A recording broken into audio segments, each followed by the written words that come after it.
The following program is brought to you in living color on NBC.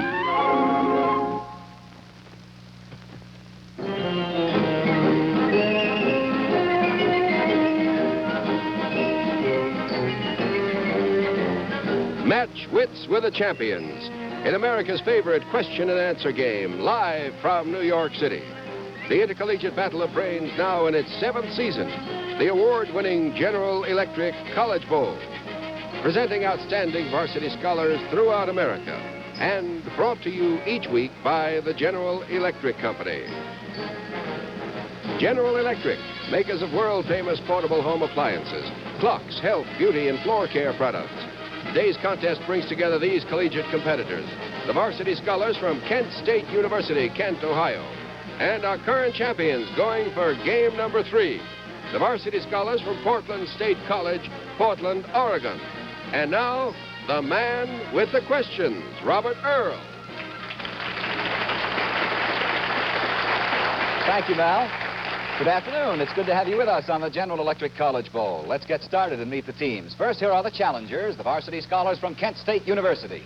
Bob Haley, Stowe, Ohio. Tony Walsh, Kent, Ohio. Jack Cantwell, Brunswick, Ohio.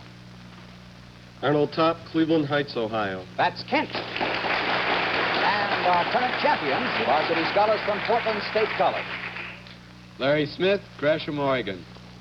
Jim Westwood, Oregon City, Oregon. Robin Freeman, Portland, Oregon.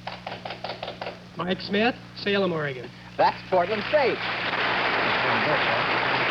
All right, you've met the teams. Now we'd like to have you meet the coaches. First, from Kent State University, here is Assistant Professor of Education, Dr. Lester G. Braley. Welcome, Dr. Braley. And from Portland State College, here is Associate Professor of Speech, Mr. Ben Padro. Gentlemen, good luck. As you know, each week the winning school receives a $1,500 scholarship grant from the General Electric Company and returns to defend its title. The runner-up school receives a $500 scholarship grant. And our game begins directly after this message from General Electric. Here's a way to enjoy a good cup of coffee every time. Brew it in the new General Electric coffee maker, the automatic coffee maker that can be washed easily inside and out. Just dunk it in sudsy water and wash as you would your dishes. And the cleaner it is, the more delicious the coffee. And that's not all. There's a peek-a-brew gauge in the handle which tells you how much water is needed, how much coffee is left, at a glance. Makes 3 to 9 cups of delicious coffee. The Brew Selector lets you choose mild, medium, or strong coffee. And General Electric's Keep Warm feature maintains coffee at perfect drinking temperature. The slender chrome-plated design adds a fashion note to your dining table. Beauty, convenience, and great coffee tastes, all at a lower price than you'd expect to pay. Find out for yourself. See the new General Electric immersible coffee maker tomorrow. Available at stores everywhere. All right, teams, you're both familiar with the rules. Are you ready, Kent? Ready. All set, Portland State? Ready. Very well. There's the whistle. To start the game, you're playing for a 30-point bonus question. Here is your first toss-up. I have here on this little table a box. This box contains a second box. The second box contains some 40 rectangular and circular items made up of a complex mixture of chemicals, the physical state being partly crystalline, partly amorphous, partly colloidal, and the chemical composition, including a moderately high percentage of H2O and a high percentage of C12H22O11, made up of disaccharides such as sucrose, lactose, and maltose with flavorings, and an outer layer containing theobromine. For 10 points, what's in the box? Kent, Walsh. Vitamin pills. No, can you take a Portland State? Portland State, Smith, Larry. Candy bars? The answer is candy, and we'll accept it. That's right. It's Valentine's Day. Okay, men. Here's a bonus question. I'm going to read 3 statements attributed to a famous man, and you are to consider these statements as clues to his identity. If you name him at the first clue, you will receive 30 points. At the second clue, 20, and at the third clue, 10 points. All set? The first clue. He said, the inherent vice of capitalism is the unequal sharing of blessings. The inherent value of socialism is the equal sharing of miseries. Some socialist. Karl Marx. No, try the second clue. He stated, for my part, I consider that it will be found much better by all parties to leave the past to history, especially as I propose to write that history myself. Oh, Winston Churchill. Winston Churchill. Yes, Winston Churchill for 20 points. I have a 20-pointer coming up now. Here's the toss-up. For 10 points, what character in literature was described by the author as having had 5 churched husbands, not counting other company in youth? Portland State, Freeman. The wife of Bath. Yes, in Chaucer's Canterbury Tales. That's right. All right, here's your bonus question. A cat can seldom send a square when he blows, but let's see how well you dig jazz. For 5 points apiece, identify the particular style of jazz in each of these excerpts. First, this Fletcher Henderson arrangement of Down South Camp Meeting. Listen.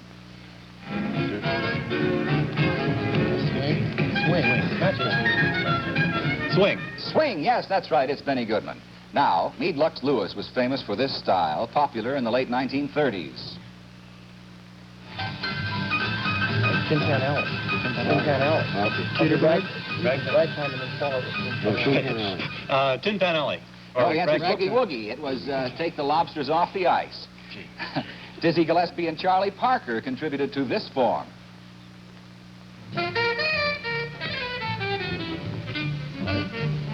Modern?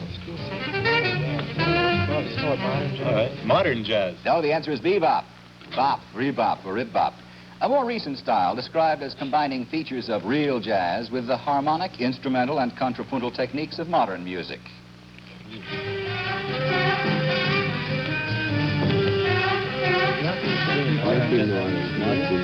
Modern. No, the answer is progressive. It's Artistry Jump, played by Stan Kenton. I have a 30-pointer waiting now. Here's the toss-up for 10 points. Name the man who currently holds the job that was once held by these men. Czar Reed, Uncle Joe. Portland State, Mike Smith. McCormick. Yes, John McCormick, that's right. The job is Speaker of the House. Okay, here's the bonus question. For 10 points apiece, name these 3 British philosophers. This 19th and 20th century philosopher described his own thought as a philosophy of organism and viewed many other philosophies as committing the fallacy of misplaced concreteness. He was long a teacher of mathematics at the University of London and taught philosophy at Harvard in the 20s and 30s. Alfred North Whitehead. Yes. This 19th century philosopher stressed that pleasure should be measured by quality as well as quantity. He wrote System of Logic, Principles of Political Economy, and a famous autobiography. 19th century. John Stuart Mill. John Stuart Mill. Yes, John Stuart Mill. And the last one. This 19th, early 20th century philosopher was a recluse. He is characterized as an absolute idealist, and his most impressive work is titled Appearance and Reality. 19th, early 20th. British philosopher. Who's a philosopher? Bradley. Yes, F.H. Bradley, that's right. I have a 30-pointer coming up now. Here's the toss-up. It would be 310 degrees on the Kelvin scale, 37 degrees on the centigrade. For 10 points, what is it? Kent, top. 100 degrees. No, 5-point penalty. And I'll repeat the entire question for Portland State. It would be 310 on the Kelvin scale, 37 degrees on the centigrade. For 10 points, what is it on the Fahrenheit scale? Portland State, Westwood. 100 degrees Fahrenheit. No, the answer is 98.6. It's body temperature or blood heat. I still have a 30-pointer waiting. Here's another toss-up. For 10 points, what ancient philosopher justified a program for biological research by arguing that the more exalted subjects are less available to us than are animals, and that the presence of natural ends makes even lowly creatures... Kent, Walsh. Aristotle. Yes, Aristotle, that's right, for 10 points. Kent, for 5 points apiece, what poets wrote about these characters? James Morrison, Weatherby George Dupree, who took good care of his mother, though he was only 3. Edward Lear. No, it was A.A. Milne. Ape-necked Sweeney, who spreads his knees, letting his arms hang down to laugh. T.S. Eliot. Yes, that's T.S. Eliot. Fuzzy Wuzzy, a poor benighted heathen, but a first-class fighting man. Kipling. Yes, Annie Laurie, whose brow is like a snowdrift and whose throat is like the swan. William Douglas is the answer. Annabel Lee, who lived in a Poe. kingdom by the sea. Poe is right. Alexander Selkirk, who is monarch of all he surveys. Coleridge. No, it's William Cooper. I have a 30-pointer waiting next. Here's the toss-up. The first sentence of the first chapter of Tolstoy's novel Anna Karenina makes two statements about families. For 10 points, what is the gist of these two statements? Cantwell. Well, one is rich and one is poor. No. Can you take it, Portland State? The answer is all happy families are like one another, and each unhappy family is unhappy in its own way. We still have a 30-pointer coming up. Here's another toss-up. It lasted from the early Brumaire Year 4 to the 18th Brumaire Year 8. It succeeded the National Convention and was followed... Portland State, Freeman. The Directory. Yes, the Directory. That's right. For 10 points. All right, Portland State, imagine you're back in Biology 1, remember? And are peering through your microscope. For 10 points apiece, identify these three simple forms of animal life according to their genus. What's this? Paramecium. It is a paramecium, that's right. How about the next one? Euglena. Euglena is right. And this one? Amoeba. Amoeba, that's right, for 30 points. What's the score, Mel? Kent State University 25, Portland State College 125. Okay, you're playing for a 30-point bonus question. Here's the toss-up. For 10 points. If you got a good whiff of this gas, would you be most apt to laugh, die, cry, or tell the truth? Portland State, Westwood. You would cry. Yes, it's tear gas. That's right. All right, Portland State, for a quick 5 points apiece, tell me, please, what term was used by the Greek poet Hesiod to describe a remote period of the past that he considered more civilized and enlightened than his own? The Age of Gold. The Age of Gold. The Golden Age. Yes, the Golden Age. What did Aeneas carry with him when he visited the underworld? The golden branch. The Golden Bough. The Golden Bough. The Golden Bough is right. What image was made by Aaron for the people of Israel to worship? The Golden Calf. The Golden Calf. Yes. What was originally obtained from Chrysomelis, transported to Colchis, and hung from a tree? Golden Fleece. The Golden Fleece, that's right. What is a common alternative title for the Metamorphoses, a satirical romance written in the 2nd century A.D.? The Golden Ass. Yes, The that's Golden right. Ass. What was issued by Charles IV in 1356? The Golden... The Golden Bull Decree. is the answer. You got 5 for 6, 25 points. You're playing for a 30-pointer now. And there's the whistle to end the first half. And the score is... Kent State University 25, Portland State College 160. In just a moment, we'll take time out and talk with the teams. Now, ironing's a breeze with the new General Electric Spray, Steam, and Dry Iron. You iron easier than ever because of many work-saving features. First, there's the contoured handle for a comfortable grip, cuts ironing fatigue. Second, a new fabric dial that's so easy to set. Delicate and synthetic fabrics get special care with 3 wash and wear settings as your guide. Third, the new sole plate design spreads volumes of even flow, deep penetrating steam. Iron glides smoothly for perfect results. 4, no pre-dampening necessary, no tiresome pumping. Just press lightly on the power spray button and immediately a continuous mist of spray dampens lightly, allowing you to iron stubborn wrinkles away. 5th and best of all, there's a handy water window. Just tilt and it tells when your iron needs filling. Yes, whatever the fabric, ironing's a breeze with the new General Electric Spray, Steam, and Dry Iron. Available with black or white handle. Buy it tomorrow, first thing, at stores everywhere. Each week, as you know, it's our custom here in the College Bowl to invite the visiting team to bring along a film of its campus. And now, to tell you about the films of Kent State University, here's the captain of the Kent team, Tony Walsh. Thank you, Mr. Earl. Kent State University is located in the center of a highly populated industrial and business complex which stretches from Cleveland to Pittsburgh. Our more than 19,000 students are located on the 640-acre main campus and in 12 academic centers throughout northeastern Ohio. The university also has a 200-acre airport. Currently, we are involved in a 9-year campus development program costing $112 million. In addition to our undergraduate programs, the university offers work leading to both master's and Doctor of Philosophy degrees. Sponsored research activity has more than tripled at Kent in the past 5 years. Projects range from the study of behavior patterns of cholesterol to the university's operation of the diffraction section of one of NASA's powerful nuclear reactors. Along with the tremendous growth which makes Kent one of the nation's fastest growing universities, we have been able to maintain an atmosphere conducive to study and a beautiful campus second to none. All right, there's a brief look at Kent State University. Thank you, Tony. Now, let's find out more about this team from Portland State College. Larry Smith, what do you do when you're not studying? I work about 16 to 60 hours a week as a an assistant in the costume shop at Portland State, where we're doing Macbeth this next weekend. And you're paid for that, huh? Yes. Well, I sew and help to execute the designs of our designer, and I help to research the authenticity of the costumes. Okay. Captain Westwood, how about you? Well, most of my extracurricular activities are in student activities at Portland State. I have served 2 years on the Student Senate and was the student chairman of freshman orientation last September at Portland State. When I have some extra time, I like to take my camera out and do a little shutterbugging. I have a message here I'd like to read, if I may. Okay. It's addressed to Robert Earl, care of College Bowl, NBC. Congratulations to General Electric and to you and your associates for providing such an excellent educational opportunity for Portland State, other participants, and the nation via College Bowl. On this, our state's 106th anniversary of statehood, which is also Portland State's 10th anniversary as a college, we are honored to be so engaged and assure you that the ceremonies in the state capitol will be concluded in time to watch today's contest. And it's signed Marco Hatfield, Governor of Oregon.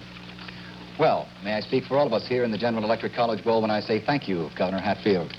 Now, let's go on. Robin Freeman, tell us about your extracurricular activities. Well, I'm sort of a sports fan, and I like to see football and basketball games in the Portland metropolitan area when I have a chance.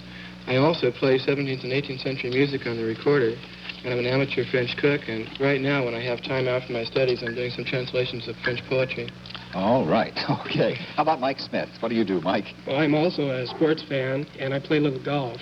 I collect coins and do a little painting, and am involved in some student activities also. Okay. There's a brief look at the team from Portland State College. There's the whistle to start the second half with the score, Kent 25, Portland State 160. Now, teams, remember, the next time that whistle blows, it's the final whistle. If it blows while I'm asking a question, as you know, I must stop. If it blows, however, while you are answering, we will allow you to complete that one answer, but no more. All set? You're playing for a 30-point bonus question. Here's the toss-up. Washington Irving called him one of the gentlest and most amiable men I have ever met. President Jackson reportedly referred to him as a true man with no guile. Nicknamed the Little Magician, he was the first president to be born under the United States flag. Portland State, Mike Smith. Martin Van Buren. Yes, Martin Van Buren, that's right. All right, Portland State, though the population of Africa is around 300 million, there are only 4 African cities credited with over 1 million population. For 10 points each, name 3 of these cities. Cairo, Johannesburg, Accra, Gold Coast. Cape Town. Cairo, Johannesburg, Cape Town, and Accra. No, they are Cairo, Johannesburg, Alexandria, and Casablanca. You had 10 points each for Cairo and Johannesburg for 20 points. You're playing for a 20-pointer now. Here's the toss-up. For 10 points, sing the first line of the stanza by poet Thomas Moore that concludes with these lines. And around the dear ruin... Portland State, Larry Smith. Believe me, if all those endearing young chums... That's right, 10 points. And here's your bonus. Portland State, for 10 points apiece, name the artists who painted bees, cupids, and cherubim. The not entirely angelic-looking figures at the bottom of this famous painting. Raphael. Raphael is right. The picture is his famous Sistine Madonna. The more typical winged infantile figures in this picture of the Trinity, the Italian artist who painted it post-dates Raphael. Post-date, Italian, too. Your answer, please. Del Sarto. No, it's Tintoretto. The picture is the Trinity adored by the heavenly choir. I have a 30-pointer waiting. Here is the toss-up. Latin, as you probably remember, is a highly inflected language. That is, it has many verb forms in several cases. For 10 points, name the 5 main cases we find... Portland State, Mike Smith. French, Spanish, Italian, Portuguese. No, 5-point penalty. Now repeat the entire question for Kent. Latin, as you remember, is a highly inflected language. Many verb forms in several cases. For 10 points, name the 5 main cases we find in Latin. Kent, Walsh. Nominative, dative, genitive,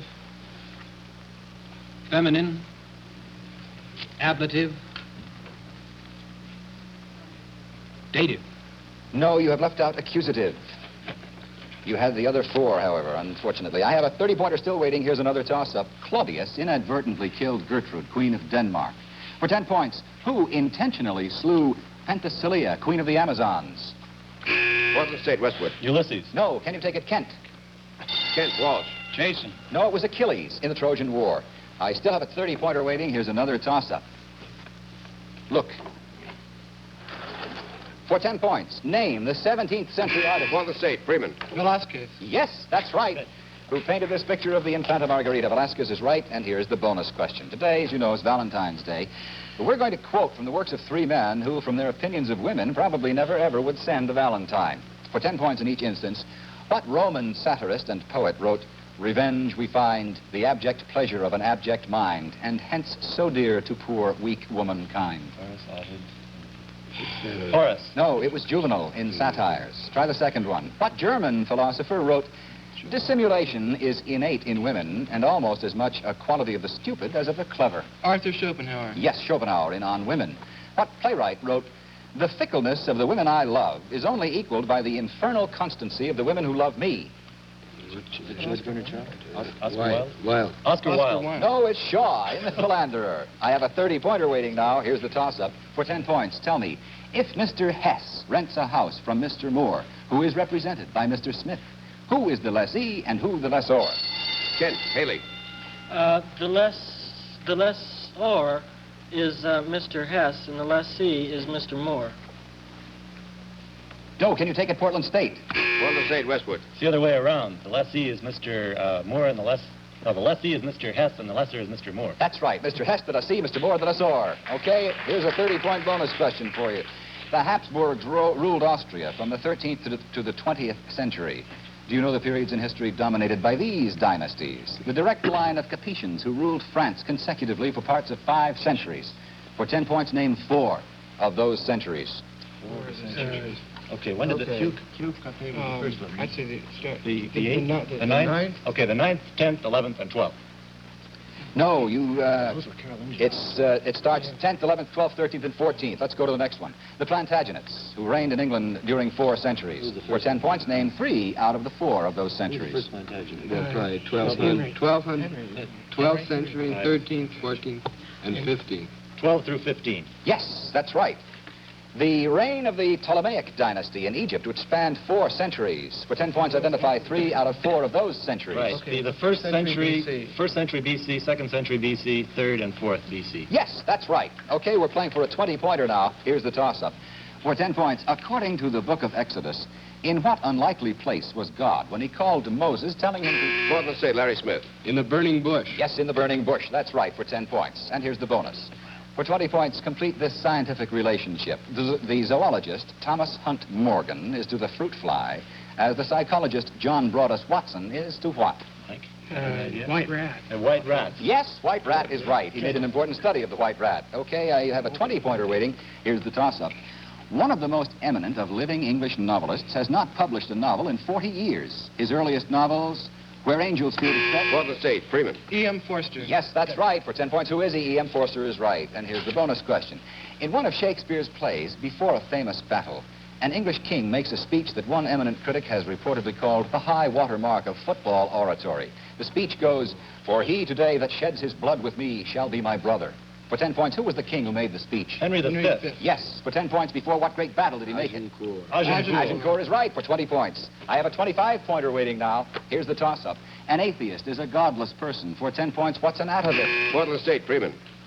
I don't have any answer. Can you take it, Kent? Kent, Haley. It's someone who believes that God is in everything. That No, the answer is a throwback or reversion. We'll go to another toss-up question. You're playing for a 25-pointer. In Oedipe, he wrote, "Virtue debases itself in justifying itself." In Zadig, he stated, "It is..." Cantwell. Voltaire. Yes, Voltaire, 10 points. That's right. And here's your bonus question. That's it. Time's up. The game is over. We'll validate the final score and, in a moment, announce the winner and award the scholarship grants. Now, Good health depends upon many things. Fresh air, exercise, balanced diet, and yes, proper toothbrushing too. Yet most people don't brush as well or as thoroughly as they should. This was shown in extensive clinical tests in which some groups brushed by hand while others used the General Electric automatic toothbrush. Here are some average scores recorded for the General Electric groups, which showed those using the General Electric automatic toothbrush had cleaner teeth than groups brushing in the ordinary way. Yes, test after test proved the General Electric toothbrush can give you and your family cleaner teeth plus healthful care of the gums. Even children find it easy to develop good oral hygiene habits with the General Electric toothbrush. The American Dental Association's Council on Dental Therapeutics says The General Electric toothbrush has been accepted, Group A, as an effective cleansing device for use as part of a program for good oral hygiene to supplement the regular professional care required for oral health. Buy one for your family. It's best for home dental care. Also available in a smart new travel model. It's official. The final score today is Kent State University 35, Portland State College 315. Portland State is the winner. And for carrying home the honors again today, Portland State will receive a $1,500 scholarship grant from the General Electric Company. And to Kent State University goes General Electric's $500 scholarship grant, plus a special matching award of $500 by Sohio, the Standard Oil Company of Ohio. Next Sunday is fantasy hour time again for youngsters of all ages. General Electric invites you to the second annual presentation of Return to Oz with Dorothy, Toto, the Tin Man, the Munchkins, and all of those characters that children love so well. Let's watch some scenes. On Sunday, February 21st, the General Electric Company presents Return to Oz, a full-color motion picture here on NBC. All B. Toto, it's a letter from Oz. Airmail. Toto, do you remember Oz? Join Dorothy as she puts on her magic silver slippers and returns to Oz. Oz just can't continue without me. I want to go back, I want to go back, I want to go back. Meet Socrates the Straw Man, Dandy the Cowardly Lion, Rusty the Tin Man, the Wonderful Wizard of Oz, that Wicked Witch, and those mad Munchkins. They can't say much with their...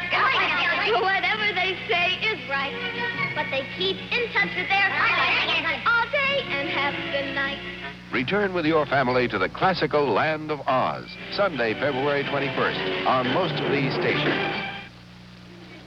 Remember, next Sunday, a full-hour trip to Oz, 5:30 Eastern and Pacific, 4:30 Central Time. The children will love it. The second annual presentation of Return to Oz. Now, in just a moment, we'll bring you news of our next contest. Look fresh as a daisy faster than ever before with this new General Electric Medallion hairdryer.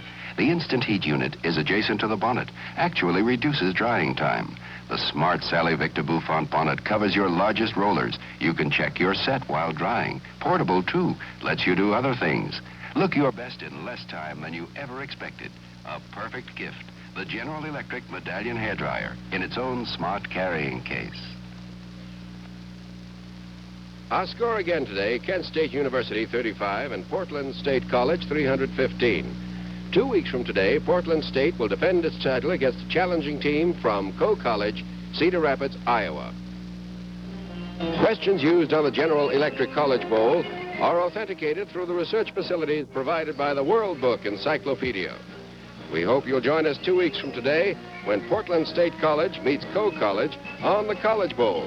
Brought to you every week at this time by the General Electric Company.